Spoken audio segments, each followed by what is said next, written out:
জাতীয় সংসদের এলডি হলে জাতীয় ঐক্যমত্য কমিশনের সঙ্গে বৈঠক করছে 12 দলীয় জোট।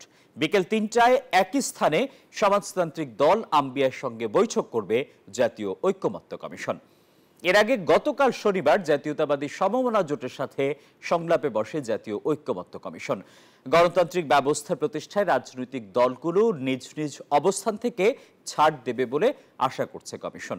পরে একই হলে জাতীয় ঐক্যমত্য কমিশনের সঙ্গে সংলাপে বসে বাংলাদেশের সমাজতান্ত্রিক দল মার্ক্সবাদী। কমিশনের 166টি প্রস্তাবের মধ্যে 112টিতে একমত জাতীয়তাবাদী সমমনা জোট, 26টিতে দ্বিমত এবং 28টিতে আংশিক একমত দলটি। জাতীয় সংসদের এলডি হলে 12 দলীয় জোটের সাথে বৈঠকে বসেছে জাতীয় ঐক্যমত্য কমিশন। এ নিয়ে আরো খবর জানাতে আমাদের সঙ্গে সরাসরি যুক্ত হচ্ছেন সহকর্মী ফারজানা রিয়া। রিয়া, বৈঠকে সবশেষ কি খবর আছে আপনার কাছে? বান্ডেল থাকলে প্রতি সেনমানিতে টাকা বাঁচবে। বিকাশ সেনমানি বান্ডেল কিনে জিতুন প্রতি লেনদেনে। ধন্যবাদ টিপু। যেমনটা বলছিলেন যে এই মুহূর্তে আমি আছি জাতীয় সংসদ ভবনের এলডি হলে। এখানে কিন্তু সকাল 10 ঘটিকার থেকে কিন্তু আলোচনায় বসেছে 12 দলীয় জোটের সাথে ঐক্যমত কমিশন এবং একই জায়গায় কিন্তু বিকেল 3টায় বৈঠকে বসবে সমাজতান্ত্রিক দল আম্বিয়া।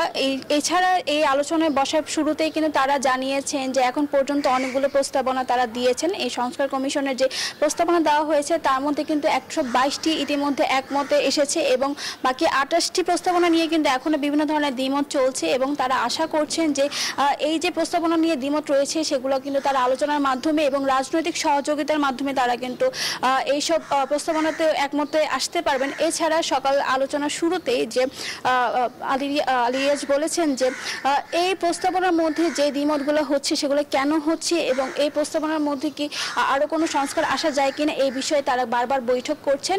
আগামী 15 মের মধ্যে কিন্তু তারা বলছেন যে এই প্রস্তাবনার যে বিস্তারিত তারা জানাবেন এবং আলোচনার সমাপ্তি টানবেন এবং তারা দ্বিতীয় পর্বের আলোচনায় কিন্তু যাবেন 15 মের পরে। এছাড়া তারা জানিয়েছেন যে এখন তারা যে আলোচনায় বসেছেন এই আলোচনা আজকে সারাদিন ব্যাপী চলবে এবং আলোচনার পরিসমাপ্তিতে কি ফলাফল আসে এবং কোন ধরনের প্রস্তাবনাতে এখনো দ্বিমত রয়ে যায় সেই বিষয়ে কিন্তু তারা জানাবেন। এছাড়া একই জায়গায় কিন্তু গতকাল সমাজতান্ত্রিক দল মার্ক্সবাদীর সাথে কিন্তু আলোচনায় বসেছিলেন ঐক্যমত্য কমিশন। এছাড়া তারা জানিয়েছেন যে সব যত কিছু হোক না কেন তারা নির্বাচন সুষ্ঠুভাবে দেওয়ার জন্য এর আগে যত ধরনের প্রস্তাবনা রয়েছে সংস্কারের জন্য সেগুলোতে নিয়ে তারা কাজ করছেন এবং তারা তাদের কাজ চালিয়ে যাবেন যতক্ষণ না পর্যন্ত এই প্রস্তাবনাতে সবাই একমতে আসতে পারেন। এই ছিল এখান থেকে আমার কাছে সর্বশেষ তথ্য। আগামী তারা আলোচনার পরে কি কি বিস্তারিত জানে তার উপর নির্ভর করে কি বিস্তারিত জানানো সম্ভব হবে। রিয়া, আপনাকে ধন্যবাদ।